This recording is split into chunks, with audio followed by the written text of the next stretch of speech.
പറ്റില്ല. നമുക്ക് ഉസ്താദിന്റെ ആത്തർച്ചി എടുക്കൂന്ന് പറഞ്ഞില്ലേ, അത് പറയേണ്ടി വരൂല. നമുക്ക് നമ്മൾ ഉസ്താദിനെ തെരഞ്ഞെടുക്കുമ്പോ നോക്കിയിട്ടാ തെരഞ്ഞെടുക്കുന്നത്.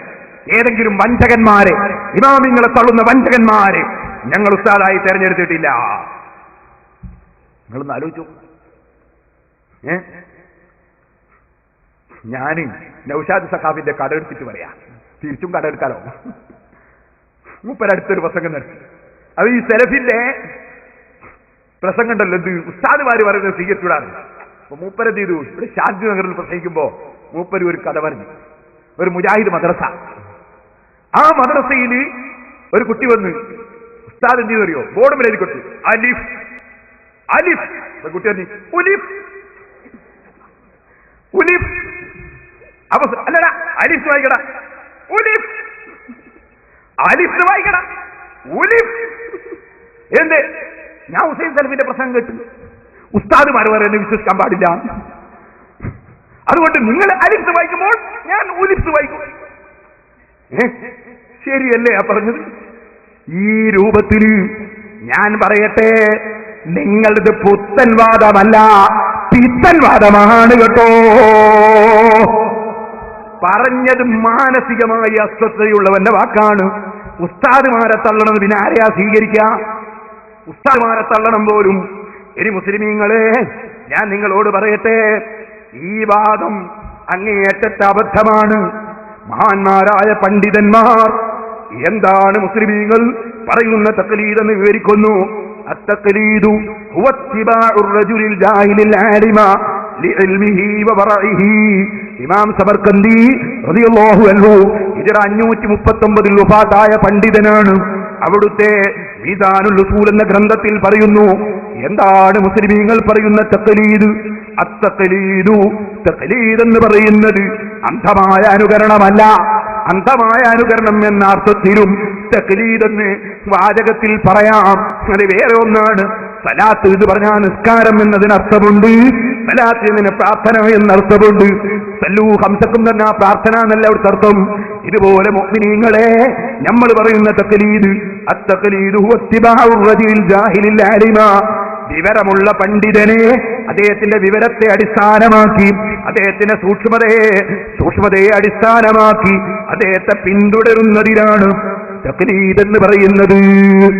ഇമാം ശാഫിഈ റളിയല്ലാഹു അൻഹു ഏറ്റവും വലിയ വിവരമുള്ള പണ്ഡിതനാണ്. അതുകൊണ്ട് പിൻഗാമികൾ മഹാനവറുകളെ പിന്തുടർന്നു.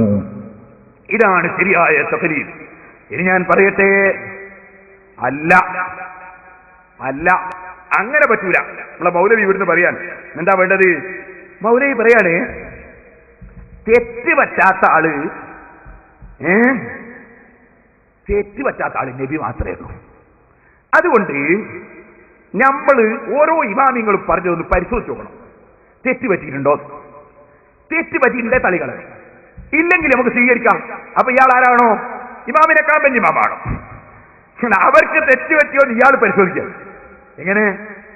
മെഡിക്കൽ കോളേജിൽ നിന്ന് ഒരു കാര്യമായ പ്രൊഫസർക്ക് ഒരു രോഗി കൊണ്ടുപോയിട്ട് രോഗം കാണിച്ചു. അയാളൊട്ടാകെ എല്ലാ പരിശോധനയും നടത്തി സ്കാൻ ചെയ്ത് ഒക്കെ റെഡിയാക്കിയിട്ട് മരുന്ന് എഴുതി കൊടുത്തു. ഇയാൾ ഇറങ്ങി വരുമ്പോൾ മുജാഹിദ് മൗലവിനെ കണ്ടു. നമ്മൾ ഹുസൈൻ സലഫി ആയിരിക്കും. എവിടുന്നാ വരുന്നത്? ഞാൻ മെഡിക്കൽ കോളേജിൽ. എന്താ പോയി? സുഖമില്ലായിട്ട്. എന്തിന്? എന്റെ രോഗം എന്താണ്, മരുന്നെന്താണെന്ന് ചോദിച്ചു കിട്ടാൻ വേണ്ടി. എന്നിട്ടോ ഡോക്ടർ മരുന്ന് എഴുതി തന്നു, എഴുതി തന്നു, എന്റെ രോഗം നിർണ്ണയിച്ചു, മരുന്ന് എഴുതി തന്നു. ഇത് അയാൾ നബിയല്ലല്ലോ. അല്ല, തെറ്റുപറ്റാൻ സാധ്യതയില്ല, ഉണ്ട്. അപ്പൊ അത് അയാൾ എഴുതിയത് ശരിയാണോ എന്നൊന്ന് പരിശോധിക്കണം. എങ്ങനെ പരിശോധിക്കാം? ഒരു കാര്യം ചെയ്യാം, അത് നമുക്ക് പരിശോധിക്കാനേ ആ മരുന്ന് കുറച്ച് ഞാൻ കുടിച്ചു നോക്കട്ടെ, ഇങ്ങനെയാണോ പരിശോധിക്കാം? ഇമാമിങ്ങൾക്ക് തെറ്റുപറ്റിയോന്ന് നമ്മൾ പരിശോധിക്കേ? അതെങ്ങനെ? എഞ്ചിനീയർക്ക് തെറ്റുപറ്റിയോന്ന് ഇവിടുന്ന് വീടെടുപ്പിക്കുന്ന സാധാരണക്കാരൻ പരിശോധിക്കേ? കാര്യം പറയുമ്പോൾ കുറച്ചെങ്കിലും അല്പെങ്കിലും ചിലവുണ്ട്. ഞാൻ ചോദിക്കട്ടെ, ഇമാമിങ്ങളെ പരിശോധിക്കാൻ നിങ്ങളോ? ഞാൻ ഓർമ്മപ്പെടുത്തുന്നു, തോന്നിയ പോലെ പറയുന്നവരാണ് മുജാഹിദുകൾ. നീ നമ്മൾ പറഞ്ഞാളേന്നു, നീ നമ്മളോട് കംപ്ലൈന്റ് അന്നിപ്പിച്ചവനെ. മുജാഹിദുകളെ സംബന്ധിച്ച് പറയാറുള്ളത്, അവർ തോന്നിയതുപോലെ പറയുന്നു, അവർക്ക് പാരമ്പര്യമില്ല. കേട്ടോളെ, തെറ്റുപറ്റാത്തത് നബിക്ക് മാത്രം. അതുകൊണ്ട് പരിശോധിച്ചിട്ട് മാത്രമേ സ്വീകരിക്കാൻ പറ്റൂ. ഇസ്ലാമിന്റെ കാര്യങ്ങൾ നമ്മൾ മനസ്സിലാക്കേണ്ടത് ഏതെങ്കിലും ഒരു വ്യക്തിയുടെ വാക്കിൽ നിന്നല്ല, ആരെന്തു പറഞ്ഞാലും ഖുർആനുമായി യോജിക്കുന്നുവോ ഹദീസുമായി യോജിക്കുന്നുവോ ആര് പറഞ്ഞാലും സ്വീകരിക്കും. എതിരായിട്ട് ആരില്ലെന്നെങ്കിലും റിപ്പോർട്ടുകൾ വന്നാലോ അതാരായിരുന്നാലും തള്ളിക്കളയുന്നതാണ്. കാരണം തെറ്റുപറ്റാത്ത വ്യക്തിത്വമായി ലോകത്ത് മഹാനായ മുഹമ്മദുർ റസൂലുള്ളാഹി സ്വല്ലല്ലാഹു അലൈഹി വസല്ലം മാത്രമാണ്. തെറ്റുപറ്റാത്ത നബി മാത്രമാണ്. ഏതാള് പറഞ്ഞാലും നമ്മൾ പരിശോധിച്ചു വേണം, ഖുർആനോട് യോജിക്കുന്നുണ്ടോ ഹദീസിനോട് യോജിക്കുന്നുണ്ടോ എന്ന് നമ്മൾ പരിശോധിച്ചു നോക്കണം. ഇനി ചോദിക്കട്ടെ, നാദാപുരത്തും പരിസരങ്ങളിലും സെലഫിയെ കൊണ്ടുവന്ന് പ്രസംഗിപ്പിക്കുന്ന മുജാഹിദ് സുഹൃത്തുക്കളെ, ഈ മൗലവി നിങ്ങളോട് പറയുന്നതൊക്കെ തെറ്റോ ശരിയോ എന്ന് നിങ്ങൾക്ക് പരിശോധിക്കാൻ കഴിയോ? നിങ്ങൾ പരിശോധിക്കുന്നുണ്ടോ? നിങ്ങൾക്ക് പരിശോധിക്കാൻ അറിയോ? ആര് പറഞ്ഞാലും പരിശോധിക്കണം എന്നല്ലേ? അപ്പോ അതാ കുത്തുബ മലയാളത്തിൽ ഓതണമെന്ന് മൗലവിമാര്, അത് തെറ്റോ ശരിയോ എന്ന് ഈ പള്ളിയിൽ പോകുന്നവരൊക്കെ പരിശോധിച്ചിട്ടുണ്ടോ? അവർക്ക് പരിശോധിക്കാൻ കഴിയോ? തറാവീഹ് മക്കയിലും മദീനയിലും നടക്കുന്ന അനാചാരമാണെന്ന് മൗലവിമാര് ചോദിക്കട്ടെ. തറാവീഹ് മൗലവിമാര് നിസ്കരിക്കുന്നതാണ് ശരിയെന്ന് പരിശോധിച്ചിട്ടുണ്ടോ? ചോദിക്കട്ടെ. ഓരോ മുജാഹിദും ഇങ്ങനെ മൗലവിമാര് പറഞ്ഞത് പരിശോധിച്ചിട്ടാണോ സ്വീകരിക്കുന്നത്? അങ്ങനെ പരിശോധിക്കാൻ കഴിയുന്ന ഒരൊറ്റ മുജാഹിദിനെ ലോകത്ത് കാണിക്കാൻ കഴിയുമോ? ഇല്ലെങ്കിൽ മുജാഹിദേ, നിങ്ങളെ ദീനെന്താണ്? നിങ്ങളെ വിശ്വാസം എന്താണ്? നിങ്ങൾ മൗലവിയെ തുടർന്നാൽ നിങ്ങളെ അവസ്ഥ എന്താണ്? നിങ്ങളെ മൗലവി നിങ്ങളെ ഉപദേശിച്ചതാണ്. ഓരോരുത്തരും പരിശോധിച്ചു നോക്കണം, എന്നിട്ടേ സ്വീകരിക്കാൻ പറ്റൂ. ആർക്കും തെറ്റുപറ്റിയേക്കും. അപ്പൊ ഇമാമിങ്ങൾക്ക് തെറ്റുപറ്റിയേക്കും. ചോദിക്കട്ടെ, മൗലവിമാര് മസൂമിങ്ങളാണോ?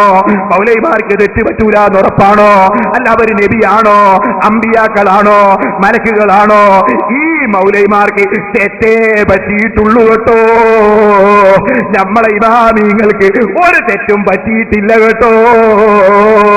മുസ്ലിമീങ്ങളെ, ഇമാമിങ്ങൾ പറഞ്ഞ ഏത് കാര്യം കൊണ്ടുവന്നോ ഓരോന്നിനും പ്രമാണം തരാം. ഖുർആൻ തരാം, ഹദീസ് തരാം, ഇജ്മാഅ് തരാം, ഖിയാസ് തരാം. ഇനി ഇതൊന്നുമല്ലെങ്കിൽ നിങ്ങൾ യുക്തിവാദിയാണോ വരുന്നത്? വന്നോ യുക്തിവാദി, നിന്റെ യുക്തിവാദം തെറ്റാണെന്ന് യുക്തി കൊണ്ട് തെളിയിച്ചു തരാം.